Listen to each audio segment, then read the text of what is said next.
Let me tell you about what the most difficult time upon this ummah was. If you gather all the suffering of the Muslim world today, it does not compare with a fraction of what the Muslim ummah went under the Mongols. History records that there were only two generals who never lost a battle. One was Genghis Khan and the other was Khalid bin Walid radiyallahu anhu, the sword of Allah. When Genghis Khan and his descendants, they ransacked, they decimated the Muslim world, and this is no exaggeration. Western historians mention they reached Poland, they reached Bulgaria, they reached Moscow, but they mention that what they did to the Muslim world was unparalleled in cruelty. When they took Bukhara, the narrations mention they gathered every single Muslim in the masjids and they butchered them. When they took Samarkand, they gathered the Muslims outside Samarkand, and then every single Muslim was butchered, and then they cut off their heads and they made pyramids out of their heads. When they took Gurgan, Juwaini, the famous historian, mentions that there were 50,000 Mongol soldiers. Each one had been given 24 Muslims to execute. And then after that, they marched upon where? They marched upon the Muslim Caliphate, Baghdad. Baghdad was the most beautiful city in the Muslim world, if not the most beautiful city in the world. Musta'sim was the Caliph. And when Hulugu reached the outskirts of Baghdad, Musta'sim consulted his advisors, and they said the best thing is that you go and ask for terms. And Hulugu has made it clear, said if you are going to come out, don't come out by yourself. Bring your advisors with you, bring your ulama with you. So Musta'sim came out with 700 men, and Hulugu only allowed 18 to enter into the tent. And they took the rest. This was the cream of the crop of Baghdad, and they butchered every single one. And now Musta'sim is standing in the court of the Mongol prince. And the same Musta'sim, people would come to his court, he would rebuke, he would chastise, he's shaking in front of Hulugu. And then Hulugu mentions that I'm going to keep you alive for a while. And the reason that they kept him alive is that they wanted him to go back into Baghdad and tell his men to put their weapons down. So they took him back to Baghdad. And when he had told the people of Baghdad to put their weapons down, the narrations mention they brought his 3 children in front of him, and then they butchered them.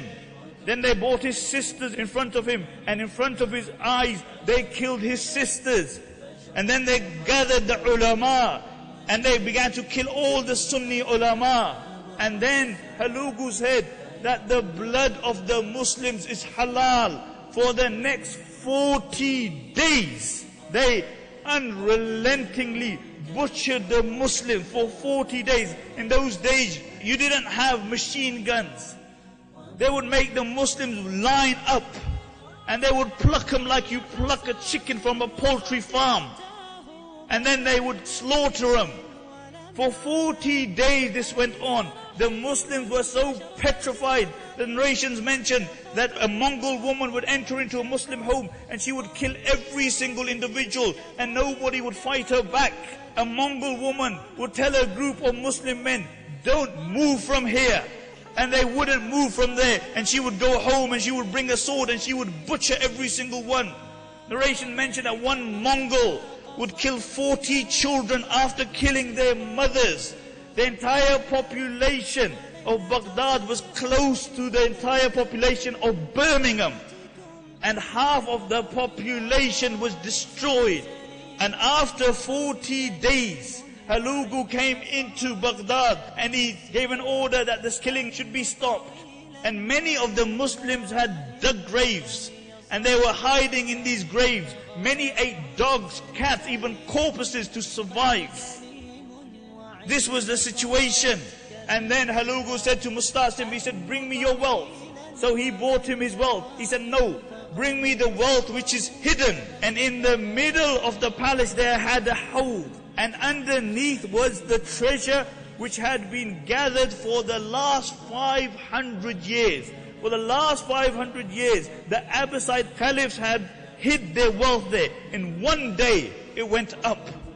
And then they imprisoned Musta'sim and they starved him. And Musta'sim asked for some food. And Halugu sent him a platter with gold upon it. And he said, what am I going to do with this gold? He sent it back. And then Halugu went to him. And look at this. This is a non-Muslim. He's telling the Muslim king.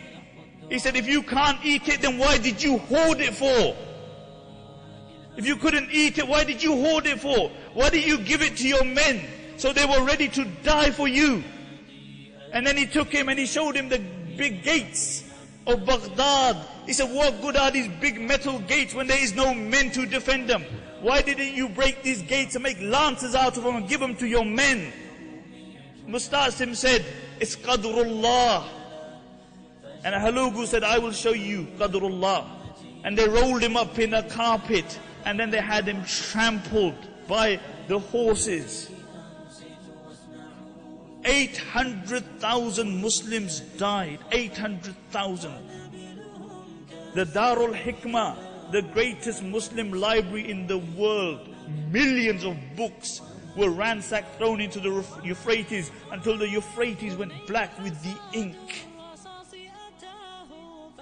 Black with the ink. And Halugu found it so difficult to stay in Baghdad because the stench of the dead corpses that he moved out of Baghdad.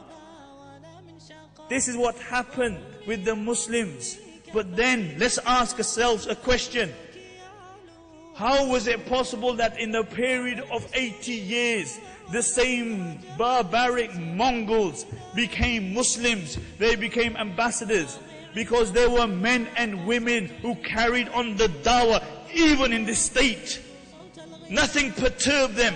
People died for this dawah. The Sahaba died to promote and propagate this deen.